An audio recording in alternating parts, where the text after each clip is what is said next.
the last bit of Virgil by Suetonius. Autem.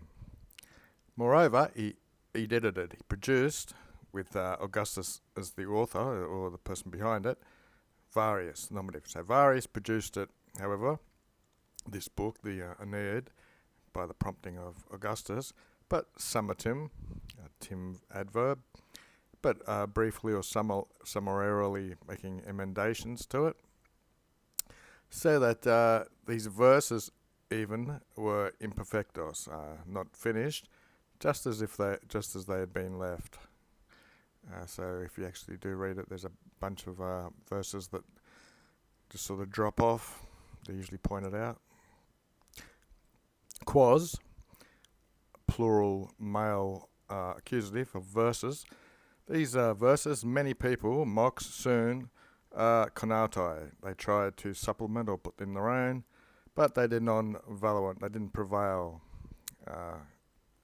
in as much as, or therein, because of the difficulty. Because almost all of them, omnia fere, in them, were absoluto and perfecto sunt in sense. So in their sense or the meaning, they were completed and fully of these hemi-stitches. Hemi means half done. So nearly all of these half-done lines, they had a full sense, you might want to say, praeter Iliad, with the exception of this.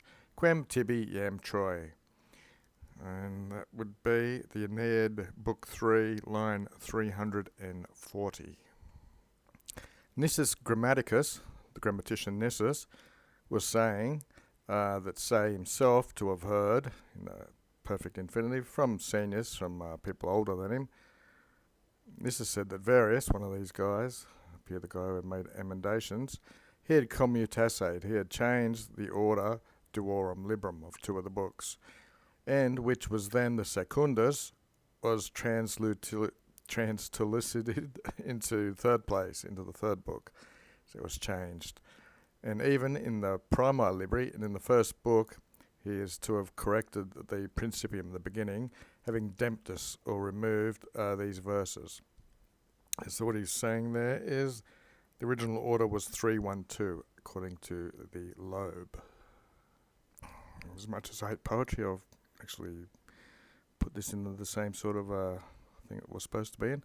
I, who quondam once upon a time, modulatus, past passive, I sang or modulated on a gracile aveno, on a thin reed or pipe or something.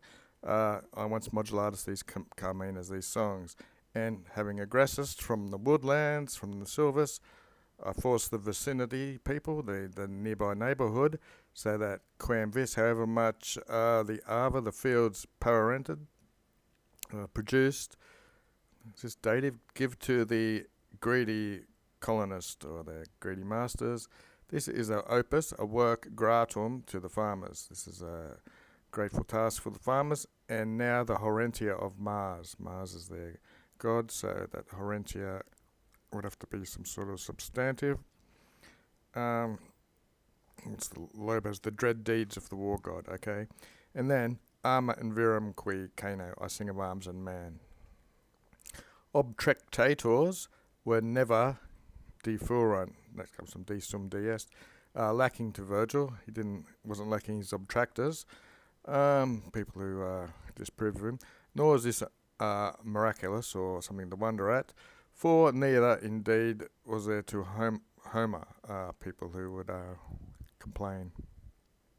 Prolatus bucolics, looks like a ablative absolute, with the bucolics having been produced or brought forward, there was a quidam numeratorus, a certain numeratorus who rescripts it, who he wrote back, anti-bucolics they should be called, for there are modo only two eglogos, but they are very insulsissime, very unsalty or very unwitty parodies, of which this is the initium, the beginning of the prior one, of the first of these two. This person here, Taitari, if there's a calded toga to you, a warm toga, by what covering, or you might say, What is this covering of beech? It's a type of tree. So if you've got a toga, or you're using part of a tree or something, and it's sequentis, follows up with dic me, tell me, demia, na means or not. Cuium pecus, is this Latin? Non, but it is of our agonus, thus the loconta in the countryside in the Rory. So that's probably not good cityified Latin, but that's how people talk in the countryside. Okay. Anyway, an obtractator is a critic or a disparager. In the top 20,000 words, masculine. Anyway, back to the plot. Another person, Alius, when he was reciting, this would be Virgil was reciting from his Georgics, so there was the Bucolics and the Aeneid and the Georgics, a nudus ara, that's male, so a naked ploughs an ara, a sere nudus, and a nude sow.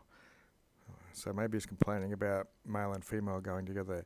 And this other person subjected, he cast in his lot, he said, you have a februm frigor, which is like a fever and cold. Okay, so from a cold you have a fever, and versus the Aeneid, there was a liber, a book of Carvelius Pictoris with the title Aenomastics. Okay, and M. Vipsanius, who called him a suppositum from Machene. This is usually something false or something from the foot of. Suppositum means at the base of, so it looks like he's just naming that he's come from the feet of, or he must have been a student or something of Machanetate. A repertorem, a discoverer of a new cacoziolia. I wonder if that's Greek. It's new words and new language. It's not tumida, it's not swollen or boastful words, nor exilus, nor too thin or sparring, but from communibus verbis. He's the discoverer of a new type of poetry, maybe using stuff that comes from common words, and for this reason, idio means for this reason, it's more latentis, it's more in hiding, the more hidden away or subtle, you might want to say. So Herennius merely wrote a book of his vitia, of his faults. Parelius Faustus contracted the works into the things that have been furted, been stolen, we'd probably call it plagiarism. But also, Q. Octavius Attius, in his books The Recollections, in octo voluminas, in 8 books, those words and from where these verses were transtooled were taken from, his book contains. So he wrote 8 volumes saying where Virgil stole these quotes, I'm guessing his words. Ascanius Pedianus, in a book which was subscript, which he called Contra the Obtractators of Virgil. We saw obtractators was the daily dictionary word. The critics of Virgil. There are a few fully of these objections. Proponents put them out there, and these are almost all around the history of his work and what Plericui, mostly he is subsisted or he is taken from Homer. Okay, so there was a book dealing with a few of those things. Sed hoc ipsum crimen, but this incrimination itself, for this accusation, thus he was ad suitum, he was accustomed to defend, saying, why don't these obtractators also attempt the same furtiveness? Why don't they steal the same things? But intellecturos, these people about to understand, will find that it's easier, Facilius, the clava of Hercules, that's his club, the big piece of wood he hits people with, it's easier to subripare the club of Hercules than the verses from Homer. That would be ablative. Okay, and that ends it. Nevertheless, Virgil had destinasi, had decided to go into retreat or go into seclusion, so that everything to the satiety of his malevorums, to the satiety of these people with the evil will, he could desiderate. He could chop down all his works to please all these detractors. And that's the end.